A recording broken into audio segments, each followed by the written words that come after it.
तो हेलो दोस्तों, कैसे हो आप सभी? होप आप सभी अच्छे होंगे। तो सोल एंड 2.5 की स्टार्टिंग में हमें दिखाया जाता है हमारे यू हाउ को और वू टोंग को, जो कि लाइव फॉरेस्ट में पहुंच गए थे, जहाँ पे उन्होंने लाइव फॉरेस्ट में जाके गॉडेस ऑफ लाइफ को यहाँ पे ढूंढ लिया था। और गाइस, यहाँ पे थोड़ी वीडियो लेट आ रही है क्योंकि भाई इसका दिक्कत है, मुझे अपने दूसरे चैनल्स पे भी फोकस करना पड़ता है। और यहाँ पे हमें दिखाया जाता है यू हाउ ने वाटर ऑफ लाइफ को जो पिया था वो डिवाइन ट्रेजर से भी बढ़ के था। इन बटरफ्लाई गॉड ने अपना जो कप था उसे लौटा दिया था। वो कह रही थी कि मुझे यहाँ पे इसे नहीं पीना है, ये बहुत ज्यादा प्रीशियस है, मैंने इसे एक बार बचपन में पी लिया है, दूसरी बार पीना वेस्ट होगा, मैं तो बस एक सेकंड लेवल गॉड हूँ, लेकिन मैं इसके योग्य नहीं हूँ। तो गॉडेस ऑफ लाइफ ने यहाँ पे कप वापस ले लिया। वो थोड़ा मुस्कुराई और यहाँ पे बोल रही थी, तुम जब छोटी थी तुम बहुत ज्यादा शरारती थी, तुम यहाँ पे गॉड ऑफ डिस्ट्रक्शन का यहाँ पे जो दाढ़ी ओढ़ी खींचती थी उनके कपड़े भी खींचती थी। और वो भी बोल रही थी टोंग टोंग कि हाँ अंकल मेरे बहुत अच्छे थे, उनकी ऑरा स्कैरी थी लेकिन वो मुझे बहुत अच्छे चाहते थे। तो लाइफ गॉडेस की भी आंखें लाल हो गई थी, उन्हें एक बेटी चाहिए थी। वो कहते थे कि आखिर काश हमारे भी यहाँ पे तुम्हारी जैसी एक बेटी होती, लेकिन क्रिएशन और डिस्ट्रक्शन साथ होके भी यहाँ पे संतान नहीं दे सकते हैं, मैं ही उनके लिए यहाँ पे दोषी हूँ। पर बटरफ्लाई गॉड यहाँ पे रो पड़ी थी। वो कह रही थी आखिरकार अंकल ने फिर डैड को इन प्रिजन क्यों किया, आखिरकार वो परेशान क्यों कर रहे हैं उन्हें, क्या वो पहले की तरह ठीक नहीं था? तो लाइफ गॉडेस यहाँ पे रो रही थी। युवाओं ने यहाँ पे गंभीर स्वर में कहा कि गॉडेस ऑफ डिस्ट्रक्शन ने यहाँ पे लाइफ ऑफ डेथ का सवाल है, वो भी गॉड रियलम का। यहाँ पे जो फादर इन लॉ ने यहाँ पे जो भी यहाँ पे बताया है कि यहाँ पे हमारे गॉड रियल्म पे खतरा आने वाला है, वो आ गया तो बहुत ज़्यादा दिक्कत हो जाएगी। लेकिन अगर वो नहीं आया तो यहाँ पे वो पावर डिस्ट्रक्शन को सौंप देंगे। लेकिन डिस्ट्रक्शन वेट क्यों नहीं कर रहा? तो लाइफ गॉडेस कह रही थी कि आखिरकार उसने सी गॉड्स के साथ में क्या किया। तो हमारा युवा बता रहा था कि यहाँ पे सी गॉड और सभी लोग को यहाँ पे कैद कर दिया गया था, सबको इम्प्रिजन कर दिया गया। तो हम देख पाते हैं लाइफ गॉडेस के यहाँ पूरी तरीके से डर गई थी। वो कह रही थी कि तुम जाओ। यहाँ पे बटरफ्लाई गॉडेस भी पूरी तरीके से हैरान हो गई थी।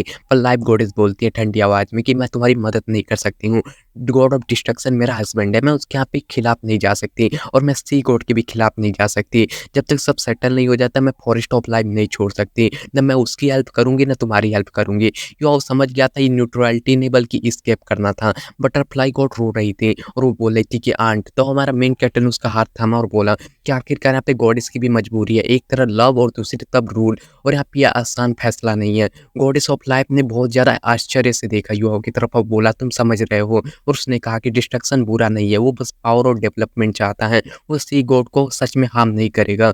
जब यहाँ पे सब सेटल होगा तब वो उसे छोड़ देगा। युवाओं ने गंभीरता से सर हिलाया और बोला कि मैं आपकी बात समझता हूँ, लेकिन बात अगर यहाँ पे एक्सपेंशन तक होती तो हम यहाँ पे नहीं आते। अब उसकी आवाज़ भारी हो गई थी। अब एक और सिचुएशन है जो आपको जानना जरूरी है, ये बस यहाँ पे पावर स्ट्रगल नहीं है, ये गॉड रियलम के सर्वाइवल का मामला है। आप भी यहाँ पे लॉ एनफोर्समेंट है, तो आखिरकार आपको भी यहाँ पे डिसीजन सोच समझ के लेना होगा। तो भी कहने लगते क्या? गॉड ऑफ इमोशनल की बातें सुनते हुए God of life sorry goddess of life का चेहरा पूरी तरीके से बदल गया था। वो सी गॉड पे पूरा भरोसा करती थी। टेंशन भले ही युवा हो लेकिन वो बहुत ज़्यादा पावरफुल रूलर है, क्योंकि हमें हमारा मेन कैरेक्टर ने कभी भी गलत रूल नहीं किया है। और हम देख पाते हैं हमारे युवा अब यहाँ पे पावर का यूज करते हुए अपने आसपास एक शील्ड बना लेता है। अब उनकी बातें कोई भी यहाँ पे डिवाइन सेंस से डिटेक्ट नहीं हो सकती थी। वो लाइफ गॉडेस के करीब गया और यहाँ पे डिवाइन सेंस से कुछ कहा। अब बटरफ्लाई गॉड भी ये बात नहीं सुन पाई थी। और हम देख पाते हैं गॉडेस ऑफ लाइफ का चेहरा नीला पड़ गया था। वो कह रही थी नहीं, ये इम्पॉसिबल है, डिस्ट्रक्शन ऐसा कर ही नहीं सकता है, वो पावर अंगरी है लेकिन वो इतना भी ज़्यादा नहीं है। तो हमारे युवाओं ने गंभीर स्वर में कहा कि आखिरकार मैं अपनी गॉड पोजीशन की शपथ लेता हूँ, जो भी कहा वो सच है। आप सी गॉड के जजमेंट पे भरोसा नहीं करती हूँ? तो लाइफ गॉडेस यहाँ पे काँप रही थी। वो कह रही थी आसमान की तरफ देखते हुए कि डिस्ट्रक्शन, तुम इतने अंधे कैसे हो सकते हो? अब वो समझ चुकी थी कि आखिरकार वो मानना तो नहीं चाहते थे, लेकिन सी गॉड यहाँ पे गलत नहीं हो सकता है। कुछ टाइम की चुप्पी के बाद में उन्होंने आंखें खोली और बोली कि ठीक है मैं तुम्हारे साथ में चलूंगी। अब उसे यहाँ पे इतनी बड़ी गलती मैं करने नहीं दे सकती। बटरफ्लाई गॉड यहाँ पे उनसे निपट गई थी और कह रही थी थैंक्स आंट लू। पर लाइफ गॉडेस की आंखों में यहाँ पे गहरा दुख था। वो अब उन्हें ही अपने पति का सामना करना होगा। अब युवाओं ने यहाँ पे जल्दी से कहा, फादर इन लॉ ने कहा है कि अगर आप यहाँ पे सहमत हो तो कृपया आप उनका शील्ड तोड़ दीजिए। तो लाइफ गॉडेस ने सिर हिलाया कि हाँ चलो, और वहाँ पे ग्रीन फ्लैश हुआ। अब वहाँ पे वो एंशिएंट ट्री से बाहर आ गई थी। एंशिएंट ट्री ऑफ लाइफ असल में लाइफ गॉडेस का ट्रू बॉडी है। वो असल में ह्यूमन थॉट पावर एब्सॉर्ब कर करके उन्होंने अपनी एक रियल बॉडी बना ली है ह्यूमन वाली, लेकिन उनकी रियल बॉडी तो वो ट्री ही है। और हम देख पाते वैसे ही बता रही थी कि हमें यहाँ पे जाना पड़ेगा, उसे बचाना पड़ेगा।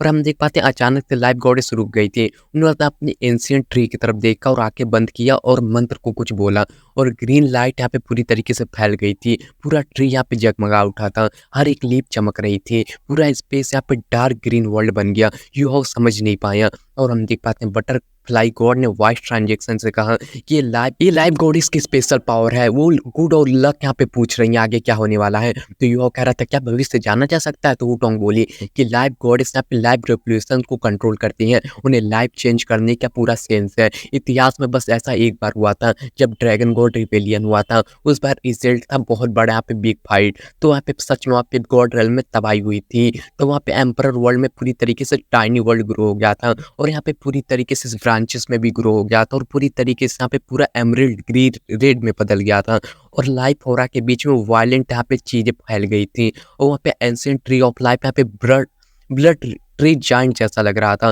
जो कि सबको निकलने के लिए तैयार हो। एटमॉस्फेयर पूरा भारी हो गया था। गॉड ऑफ इमोशन का पूरा दिल धड़क रहा था। वो कह रहा था कि अगर यहाँ पे ड्रैगन रेवेलियन की तरह अगर ऐसा था तो इस बार तो पूरा ट्री खून के रंग में भर गया था। और हम देख पाते हैं बटरफ्लाई गॉड की पूरी यहाँ पे आवाज कांप गई थी। वो बोल रही थी कि आखिरकार यहाँ पे गॉड ऑफ इमोशन पूरी तरीके से इस लाइफ सेरेमनी को नहीं समझ रहा था, लेकिन ये साफ साफ संकेत था कि रिजल्ट अच्छा नहीं था। पूरी तरीके से ब्लड हट जाता है। एंशिएंट ट्री ऑफ लाइफ फिर से हरा हो गया था, लेकिन उस हरियाली के बीच में यहाँ पे गहरी छाया रह गई थी। बटरफ्लाई गॉड के यहाँ पे हाथ ठंडा हो गया था बर्फ की तरह। वुडोंग क्या हुआ कि वुडोंग बता ले कि लाइफ रेवोल्यूशन में गोल्ड है मतलब कि गुड फॉर्चून है, रेड है मतलब कि बैड है। मतलब कि यहाँ पे ड्रैगन गॉड रिबेलियन की तरफ बस लीव्स पे ब्लड ट्री स्ट्रिप आए थे, लेकिन इस बार पूरा ट्री ही यहाँ पे रेड हो गया है। इस बार यहाँ पे पूरी तरीके से ब्लड ही हो गया है पूरा ट्री। ये सब यहाँ पे बैड लक नहीं था, ये था सर्टन डोम, क्योंकि यहाँ पे 10 मौत, यहाँ पे बिना एक भी यहाँ पे जीवन के। अब गॉडेस ऑफ लाइट लाइफ के आंखों से यहाँ पे एमरल्ड ग्रीन लाइट से आंसू बह रहे थे। पूरा एंशिएंट ट्री कांप उठा था। वो कह रही थी चलो, बस उन्होंने इतना कहा, ग्रीन लाइट चपकी और वहाँ पे तीनों वहाँ पे फॉरेस्ट से गायब हो गए थे। और हम देख पाते हैं उनके पास में अब लाइव गॉडेस का साथ था। वो डिस्ट्रक्शन के बराबर की पावर रखते हैं, पर उनकी आंखों में दुख साफ साफ दिख रहा था। और दूर यहाँ पे पर्पल गोल्ड बीम आसमान चीर रही थी और वो बोल रही थी चलो। इतनी कहते हुए हम देख पाते हैं कुछ टाइम बाद वो लोग यहाँ पे गॉड रियलम फॉरबिडन रियलम में, जहाँ पे लाइव गॉडेस की बहुएं सिकुड़ गई थी। वो बोल रही थी कि आखिरकार डिस्ट्रक्शन ने सी गॉड को यहाँ इम्प्रेजन किया है। एक ड्रैगन गॉड रेविलियन के समय बची हुई यहाँ पे जो मॉन्स्टरों को कैद करने के लिए बनाई गई थी। तो बटरफ्लाई गॉड कही कि लेक के ऊपर एक पुराना कैसल है, वही माउंट डैड है।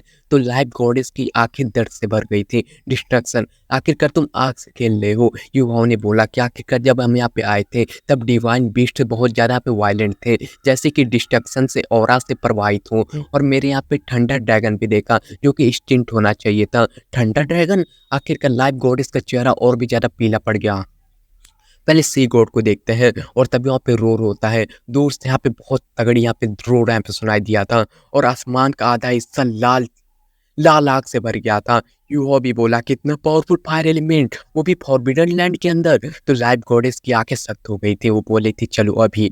और हम देख पाते हैं ग्रीन लाइट चपकी और वहाँ पे वो लोग यहाँ पे लाइट की स्पेस से आगे बढ़ गए थे और कुछ ही समय में वो लोग यहाँ पे उस जगह पे आ गए थे और आग का पूरा प्रकोप आसमान तक पहुंच रहा था। और ये साफ था कि फॉरबिडन लैंड में कुछ भयानक जा चुका है। और हम देख पाते हैं दूर से गॉड ऑफ इमोशन ने देखा कि पूरे यहाँ पे आसमान में बहुत सारे गॉड तैर रहे थे। उसमें से यहाँ पे एक रेड लाइट से यहाँ पे घिरा हुआ था। वो लगातार विशाल फायरबॉल नीचे फेंक रहा था। हर एक फायरबॉल के साथ में धमाका गूंजता, जैसे कि आसमान फट रहा हो। वैसे यहाँ पे नीचे स्वान फॉरेस्ट पूरी तरीके से आग में डूब चुका था। दलदल मैग्मा पूल की तरफ दिख रहा था। बीच बीच में डिवाइन बीस्ट की चीखें सुनाई दे रही थी और तुरंत शांत हो जा रही थी। गॉड रियलम में कुछ भी यहाँ पे डिस्ट्रॉय करना आसान नहीं होता। सब कुछ यहाँ पे हेवन और अर्थ के एनर्जी से यहाँ पे बना होता है, लेकिन ये रेड फिगर पूरे फॉरेस्ट को जला रहा था। अब उसकी कल्टीवेशन यहाँ पे स्पष्ट रूप से यहाँ पे टेरिफाइंग थी। वोल्कन यहाँ पे रुकिए, गॉडेस ऑफ लाइफ ने ऐसा कहा। और हम देख पाते हैं फायर स्टॉर्म रुक गया था। रेड फ्लेम शांत हो गई थी। अब फिगर साफ साफ दिख रहा था। यू की आंखें चमक गई। वो कह रहा था क्या टीचर रोंग बियांग बिंग इतने चार यहाँ पे पावरफुल है और उनके साथ में 7 पावरफुल गॉड थे। उनके और अलग अलग एलिमेंट दर्शा रहे थे, फायर, वाटर, लाइट, डार्कनेस, अर्थ, विंड और मेटल। और ये थे यहाँ पे 7 एलिमेंटल गॉड्स और सब यहाँ पे फर्स्ट लेवल के गॉड्स थे। वोल्कन यहाँ पे पूरी तरीके से बिखरे हुए लाल और चेहरे लेते हुए बहुत ज़्यादा गुस्सा हो रहा था। और हम देख पाते हैं सभी गॉड्स ने लाइव गॉडेस को सैल्यूट किया और लाइव गॉडेस ने भी यहाँ पे उन्हें सैल्यूट किया। और नीचे चले हुए वहाँ पे पूरी चीज़ों को देख के उन्होंने बाहों को सिकुड़ लिया और बोला कि आखिरकार हमला क्यों करे वल्कन। तो हल्कन ने बोला कि आखिरकार हमें गॉडेस ऑफ इमोशन ने बताया कि सी गॉड इम्प्रिजन है, इसलिए हम अंदर घुसने की कोशिश कर रहे थे, लेकिन डिवाइन बीस्ट ने हमला कर दिया। ये बीस्ट डिस्ट्रक्शन के डिस्ट्रक्टिव ऑरा से प्रभावित है। अगर हम एक्शन नहीं लेते तो लोग रिग्रूट होके हम पे टूट पड़ते हैं। और ये सातों गॉड यहाँ पे न्यूट्रल्स थे, लेकिन सी गॉड के ज़्यादा करीब सी गॉड और लाइट गॉड थे।